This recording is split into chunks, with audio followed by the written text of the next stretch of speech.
Vous regardez lvatv.ca. Voici les dernières nouvelles agricoles et agroalimentaires un peu partout au Québec. Subissant une révision de leur statut de producteur à l'Union des producteurs agricoles en 2016, des membres de la ferme écologique coopérative d'Olverton, dans les cantons de l'Est, s'adressent maintenant directement au ministre de l'Agriculture, Pêcherie et Alimentation, Laurent Lessard, afin de lui signifier qu'il leur apparaît contestable que le MAPAQ se fasse complice d'un manque d'équité en reliant l'accès au programme de crédit de taxes foncières agricoles à la conformité des règles de financement de l'UPA. L'entreprise qui emploie un employé pour un chiffre d'affaires de moins de 65 000 $ se voit refuser l'accès au programme de crédit de taxes foncières agricoles parce qu'elle refuse d'acquitter une double cotisation à l'UPA. Dans la lettre adressée à M. Lessard, Maurice Richard et Olivier Hainaut de la ferme écologique coopérative d'Olverton demandent au ministre sa collaboration afin d'ouvrir l'accès au programme de crédit de taxes foncières à tous les producteurs agricoles. L'UPA a répondu jusqu'à maintenant que c'est au ministre de modifier la loi sur les entreprises agricoles afin de modifier les règles qui établissent les politiques de cotisation devant être versées à l'Union.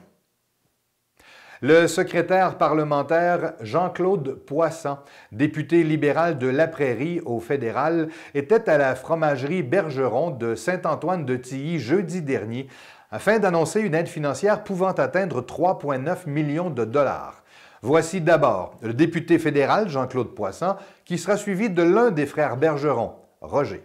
Je suis fier d'annoncer un investissement pouvant aller jusqu'à 3,9 millions de dollars qui permettra à la fromagerie Bergeron d'installer des équipements et des technologies de pointe.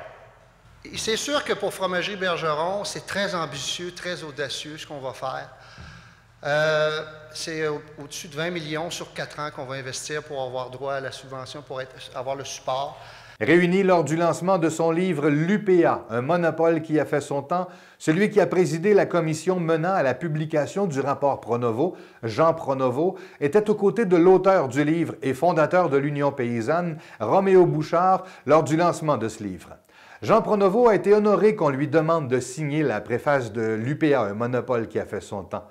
Les deux n'ont pas été tendres envers l'UPA, affirmant que le syndicat unique en agriculture entretient la peur chez les producteurs.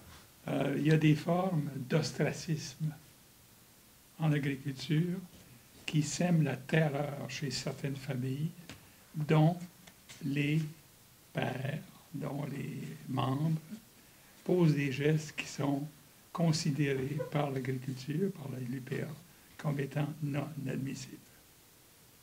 Il y a des jeunes qui essaient de contourner les lois qui donnent des seuils au nombre de poulets qu'on peut avoir. C'est important pour eux, pour leur revenu, d'avoir des poulets, puis d'en avoir un petit peu plus que ce qu'ils peuvent faire. Ils contournent la loi. Il y a différentes façons. Très simples. Mais leurs femmes, ils vivent dans la terreur de voir que ça peut être découvert par les membres du syndicat local, puis ils vont être mis au banc. Personne ne va leur parler, il va y avoir toutes sortes de représailles, ça ne serait plus vivable. L'auteur du livre « La ferme impossible », Dominique Lamontagne, qui était présent au lancement du livre de M. Bouchard, est passé dans les studios de lvatv.ca à Québec, afin de manifester son impatience de l'inaction du MAPAQ depuis l'arrivée de Laurent Lessard. Le cabinet du ministre Lessard, en tout cas, comparativement à celui du ministre Paradis, est complètement hermétique. Moi, j'aboutissais à un projet pilote où on allait discuter d'une possibilité d'abattage à la ferme avec inspection permanente virtuelle, avec des webcams, avec des registres électroniques. Puis quand M. Paradis est parti, puis que j'ai voulu relancer ça avec le prochain, les portes sont fermées. Enfin, en 1961, la consommation de lait en Chine était inférieure à 2 kg par personne par année. Depuis les dernières années, elle est passée à 30 kg par personne par année.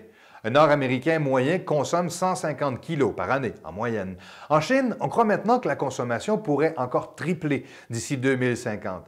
C'est bien beau tout ça, mais une étude menée par une équipe de chercheurs internationaux affirme que les gaz à effet de serre augmenteront de 35 %, la pollution azotée de 48 % et on devra augmenter la superficie des terres destinées à la production animale de 32 %. Il y aura de la demande éventuellement.